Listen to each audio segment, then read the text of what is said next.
Bonjour tout le monde et bienvenue sur ma chaîne où nous parlons d'économie et plus particulièrement du système des enveloppes budgétaires.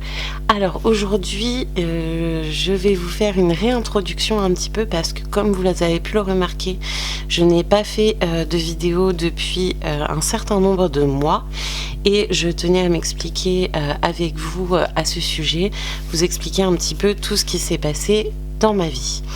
Alors, on va faire également un bilan de mes économies qui n'est absolument pas fameux et nous allons voir ensemble si j'ai décidé de reprendre ou non ce système et les raisons.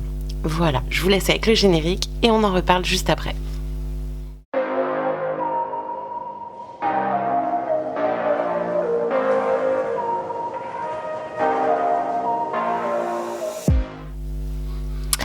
Alors, on va faire un petit bilan de ce qui s'est passé dans ma vie ces derniers mois. Je vais vous expliquer pourquoi j'avais arrêté de tourner des vidéos. Alors, tout simplement, mon fils aîné, pour rappel, j'ai 2 garçons, un de 3 ans et un de 1 an. Donc, l'aîné Andrea va à l'école depuis le mois de septembre. Ça a été un changement absolument radical dans notre vie, dans le sens où le rythme, la mécanique à la maison a été complètement différente. Je me suis également très impliquée au niveau de l'association de parents d'élèves, ce qui m'a pris énormément de temps et qui nous a forcément un petit peu fatigués, même si évidemment c'était un choix de ma part. Et malheureusement, avec l'école, Andrea qui va à l'école, quasiment depuis le mois de septembre, on est malade quasiment tout le temps, que ce soit Andrea, que ce soit Nathan le petit, ou que ce soit Mathieu, mon mari du coup, et moi. Donc on a un petit peu tiré la langue, on en a un petit peu bavé au niveau maladie. Il y a eu également les dents de Nathan qui sont sorties. Ils m'ont fait tous les deux la varicelle et de façon un petit peu étalée, c'est-à-dire que sur un mois on a eu le premier qui a fait sa varicelle et le second qui a enchaîné derrière et ça a été un petit peu sportif. Et à côté de ça, on a eu pas mal de galères. On a eu le lave-linge qui nous a lâchés, des problèmes au niveau de la voiture qu'il a fallu régler, mais également régler d'un point de vue financier. Du coup, ces derniers mois, j'ai eu un petit peu la tête sous l'eau, fatiguée, trop de choses à faire, complètement dépassée par les événements. On a tendance, quand c'est comme ça, en tout cas en tant que maman à la maison, je vais pas parler à la place de celle qui travaille, mais en tant que maman à la maison, j'ai pris énormément de choses sur mes épaules parce que je voulais que tout continue de rouler comme c'était avant et je me suis un petit peu oubliée. J'ai un petit peu oublié aussi ce qui me faisait plaisir, ce que j'avais envie de faire, parce que pas le temps, toujours obligé de faire quelque chose, le ménage, s'occuper des enfants, l'association de parents d'élèves avec les réunions, tous les événements organisés. Vraiment, ça a été tout un mélange de choses qui a fait que je me suis un petit peu noyée, je me suis un petit peu perdue. Évidemment, d'un point de vue psychologique, ça a été une période où j'étais pas nécessairement très très heureuse. Évidemment, je vais pas parler de dépression ni quoi que ce soit parce qu'en toute honnêteté, je suis incapable de mettre un mot sur ce que j'ai vécu ces derniers mois. Il était également question qu'on vende l'appartement, je vous en avais déjà parlé. Il y a des travaux qui ont été entrepris dans notre copropriété. Du coup, on a remis le projet de vendre à un petit peu plus tard parce que payer des travaux et puis derrière... si on avait vendu en amont des travaux, on aurait quand même été obligé de payer les travaux. Enfin bref, on s'est dit on va perdre de l'argent d'un côté, on va perdre de l'argent sur la vente parce que les travaux ne sont pas encore faits.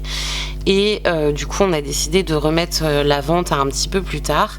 Là, on commence doucement à en voir le bout, mais c'est une décision qu'on a prise et que moi, j'ai pas très bien vécu parce que, comme vous le savez, j'avais très très envie de déménager. La vie dans cet appartement ne me convient plus et c'est toujours le cas. C'est un appartement qui n'est pas vraiment approprié pour vivre avec 2 enfants. Il est grand mais il n'est pas agencé de façon à ce que ce soit pratique pour nous.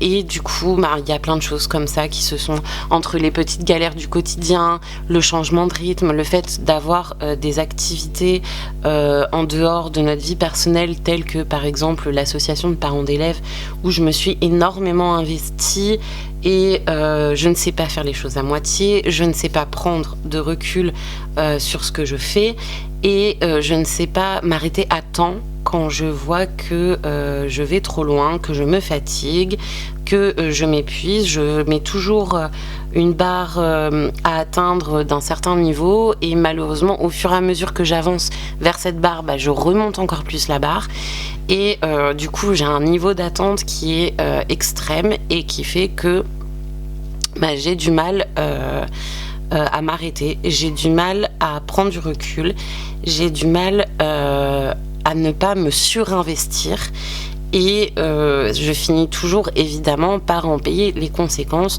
notamment d'un point de vue fatigue, d'un point de vue santé, parce qu'on tombe malade quand c'est comme ça toutes les 3 secondes, parce que notre organisme, lui, il n'a pas envie de suivre ce rythme-là. Et du coup, on arrive à un moment où on craque. Du coup, j'ai un petit peu craqué au fur et à mesure. Ça a été la descente, tout doucement, où je ne me sentais pas forcément bien.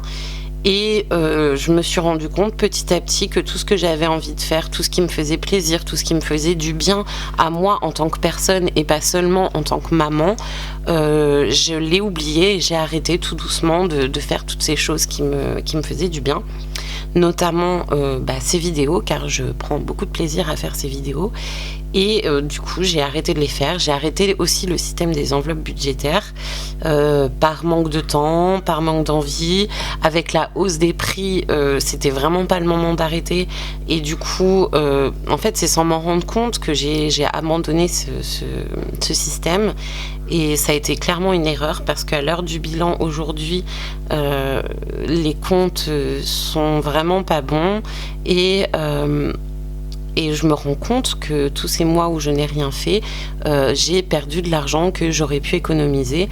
La hausse des prix, elle est quand même terrible en ce moment. Elle est compliquée à tenir. Quand on voit le prix des paniers de courses qui a presque doublé en 1 an de temps, c'est affolant. Donc j'aurais certainement pas dû abandonner ce système. Ça m'a pesé tous les mois. Je me disais allez, je m'y remets et au final les choses étant ce qu'elles sont et tous les problèmes, un peu la tête sous l'eau, le manque d'envie, tout ça a fait que j'ai arrêté. Clairement, j'aurais pas dû. Parce que je vois, j'ai fait les comptes un petit peu de tout ce que j'avais réussi à mettre de côté avant d'arrêter ce système des enveloppes et je vois qu'il s'est déroulé à peu près le même laps de temps. J'ai fait autant de temps les enveloppes budgétaires que je ne les ai pas fait depuis un certain temps et je me dis en fait j'aurais pu mettre autant de côté, peut-être un petit peu moins à cause de la hausse des prix, mais bon, ça fait un peu mal au cœur.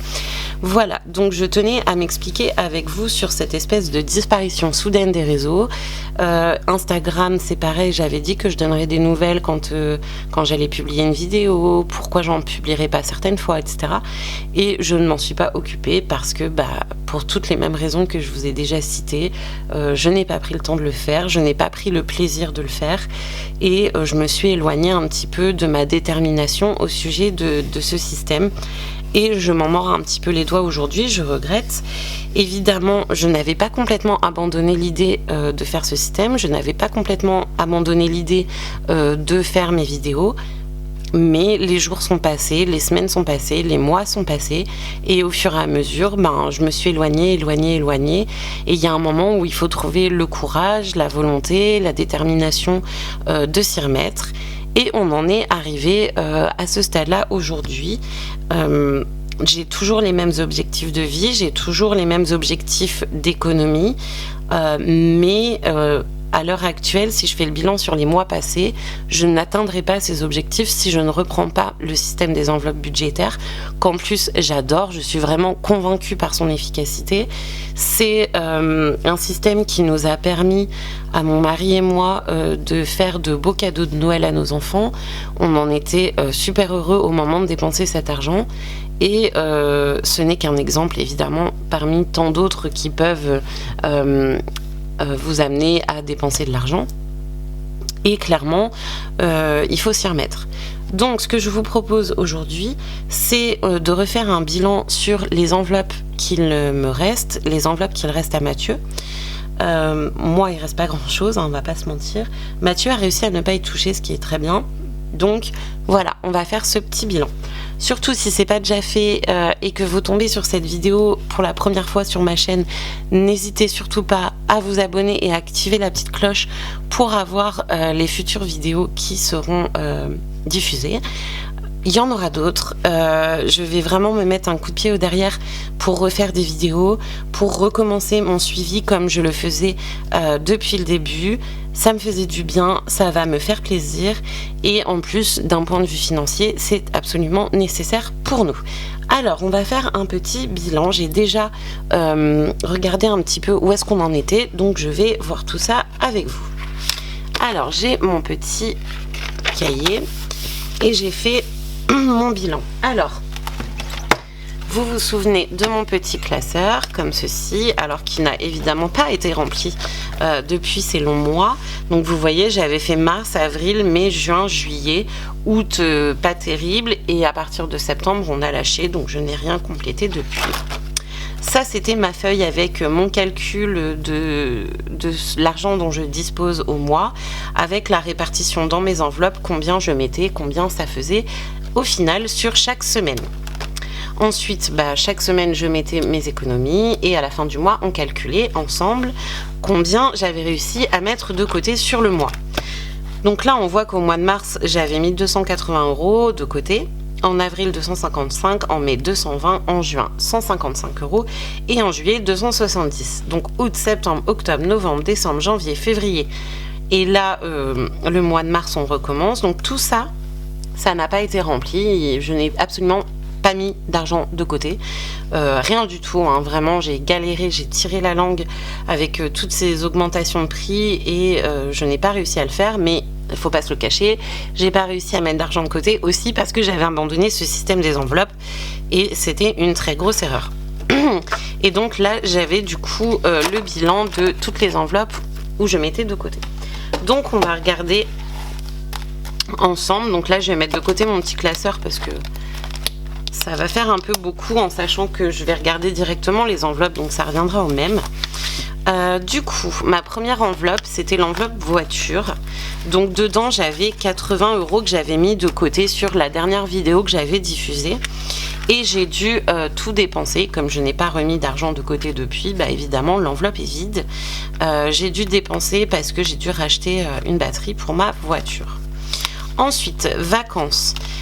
Il restait 280 €. Alors ça, c'est la seule enveloppe à laquelle je n'ai pas touché. Enfin, j'y ai touché, mais j'y ai pas touché.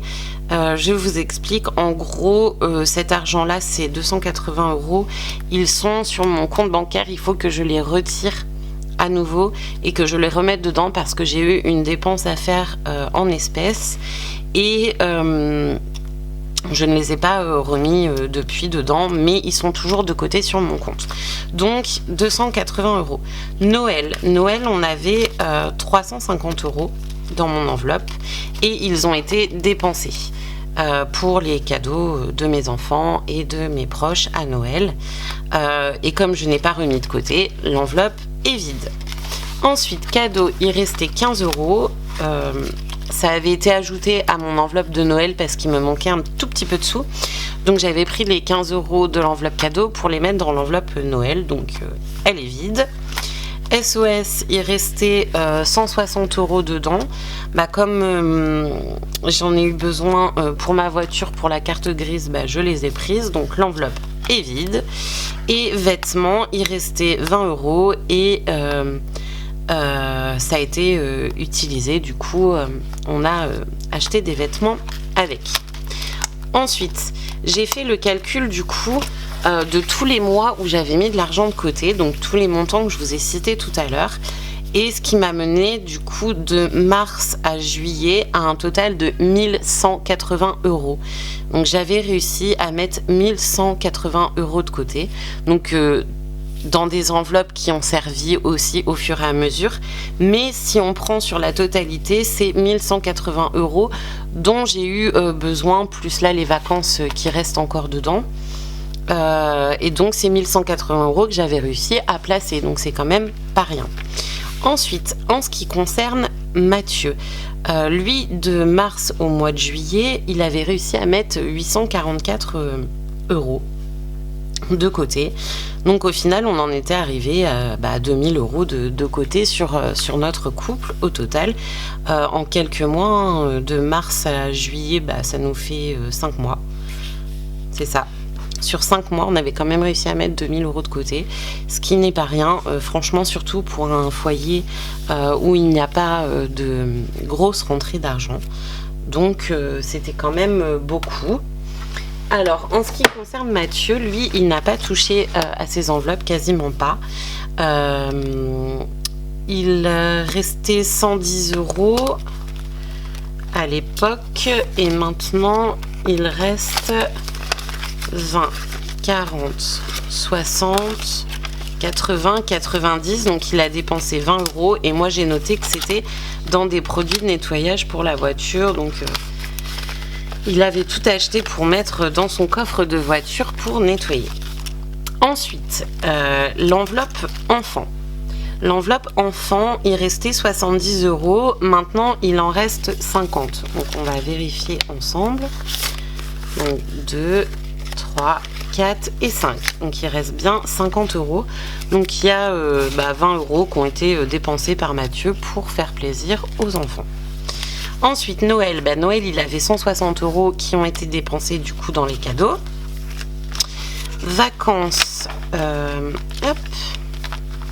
Vacances, donc il restait 210 euros dans l'enveloppe de Mathieu et elle est intacte. Donc il reste bien 210 euros de côté. Donc 2, 100, 150, 170, 190 et 210.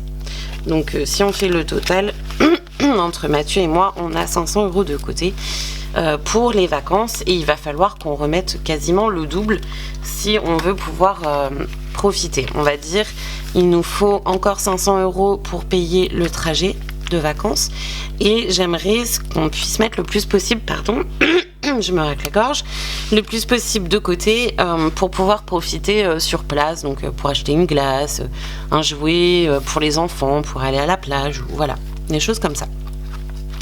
Ensuite, l'enveloppe SOS, il restait 60 euros et elle est intacte. Alors, on va quand même recompter ensemble. Donc, 2, 3, 4, 5 et 6, ce qui nous fait du coup 60. Voilà. Santé, il restait... son enveloppe cadeau est placée avant santé. J'en ai oublié une. Ah non, elle est là, pardon. Son enveloppe cadeau, du coup, il restait 25 euros. Bon, on peut voir 2 billets de 10, un billet de 5. Donc, il y a bien 25. Ensuite, santé, il restait 25 euros. Maintenant, il en reste 20. Donc, il y a 5 euros qui ont été dépensés. Et bonus, il restait 30 euros. Et il reste toujours 30 euros. Elle est intacte. Voilà. Donc les enveloppes de Mathieu n'ont pas beaucoup bougé depuis. Il y a quasiment rien qui n'a été touché. Par contre, il y a quasiment rien n'a été rajouté depuis. Donc le but, ça va être évidemment de réapprovisionner ces enveloppes, notamment en ce qui me concerne. Donc pourquoi je vous fais ce petit bilan aujourd'hui? Je le fais parce que je compte me remettre au système des enveloppes budgétaires et je compte également vous refaire des vidéos à ce sujet chaque semaine pour faire mes bilans des économies. Alors, rien ne va changer grosso modo sur la méthode que j'employais à l'époque. Je vais refaire exactement pareil. La seule différence, c'est que Mathieu, comme beaucoup de ses économies se situent sur les comptes bancaires, comme il se sert beaucoup de sa carte, on fera seulement un bilan par mois comme je faisais à la fin. Donc à la fin du mois, un bilan sur les économies de Mathieu et un bilan sur mes économies à moi chaque semaine plus mensuel. Voilà. Donc là, j'ai déjà repréparé un petit peu mes budgets. On en discutera dans la prochaine vidéo parce que je n'ai pas encore reçu mes sous pour le mois de mars. Mais j'ai déjà planifié un petit peu ma répartition. Et puis, on rentrera du coup un petit peu plus dans le détail à ce sujet. La dernière chose, c'est le défi des centimes. Donc j'avais ma petite tirelire, vous vous souvenez, dans lequel je faisais le défi des centimes. Elle a un peu trinqué aussi, puisqu'il restait 40,35 € dans cette jarre. Et actuellement, il reste 21,50 €. Donc il manque 18,85 €. Il y avait un mois où j'avais vraiment tiré la langue au niveau financier. Et du coup, j'avais pris 18,85 € là-dedans pour faire des courses. Donc on refera également un bilan sur ce défi des centimes. Et on devra refaire forcément ma feuille, puisqu'il y a des cases qui sont encore cochées alors qu'elles ne devraient plus l'être. Voilà. Donc ce petit bilan sur ma situation, sur ce qui s'est passé pour nous ces derniers mois. Le fait d'avoir arrêté ce système, clairement, ça a été la dégringolade puisqu'on a mis absolument rien de côté, alors que dans le même laps de temps, on avait réussi à mettre presque 2000 € à l'époque. Alors vous me direz, certes, les prix ont beaucoup augmenté, c'est clair. Donc on aurait peut-être là réussi à mettre un peu moins de côté, mais on aurait quand même mis de l'argent de côté, ce qui là n'est pas le cas. Il y a tout qui part un petit peu au hasard. Donc là j'ai décidé de redresser la barre pour le mois de mars et de recommencer clairement ce système ainsi que les vidéos, parce que ça me manque beaucoup. D'ailleurs, je tiens vraiment à remercier tous ceux et celles qui m'ont envoyé des messages pour savoir pourquoi je n'étais plus là, qu'est-ce qui se passait, pourquoi il n'y avait plus de vidéos, est-ce que tout allait bien, etc. Et vraiment, j'ai trouvé ça adorable. J'ai même eu des personnes qui, après plusieurs mois d'absence, m'ont envoyé des messages pour me souhaiter la bonne année, ce que je trouve vraiment super gentil. Et ça m'a manqué, j'avais très envie de repartager tout ça avec vous, donc j'espère que vous m'en voudrez pas, que vous ne m'en tiendrez pas rigueur et que vous serez à nouveau là pour me suivre et pour me soutenir. Voilà, bon, je ne vais pas épiloguer plus que ça, j'ai beaucoup parlé déjà.